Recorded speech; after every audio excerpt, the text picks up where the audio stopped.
хүүхдүүдээ өнөөдрийн үлрээд бүгдээрээ Лозигийн гинтийн бэлгийг ярина. Лозигийн гинтийн бэлэг. Бяцхан Лози яг л ах Бен шиг жүжээнд мэл унаж үзхийг их хүсдэг. Харин Бен түн зөвхөн салавчанд мордож үзхийг л зөвшөөрдөг аж.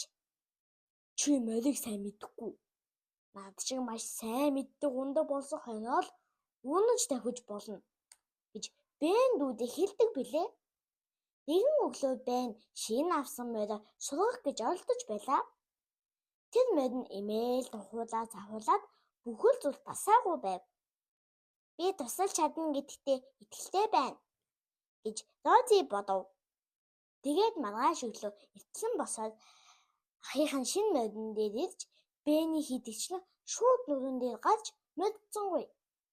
Харин ч илдэг найз хоолойгоор түүнтэй ярилцаж зөөлөн илж тайвшруулан баг бага тасгав. Утсан ч үгүй охин шинэ мориндоо тасаж найз болж чадав. Бений жүжээнд ирэхэд Лози дүүн морийг нааш цааш алхуулж байгаа харагдлаа. Гайхсан Бен мундаг байна шүү гэж догтлонгүй хашгирав. Лози ч одоо би тань шиг морь унаж болно биз дээ хэмээн асуулаа. Ах нь нинээгээд тэгэлгүй яах вэ? Харин би өнөөдөр жүжээ цэвэрлэж дайлантан чамаас морь сургах талаар зөвлөгөө авдаг юм билүү гэж хэлв.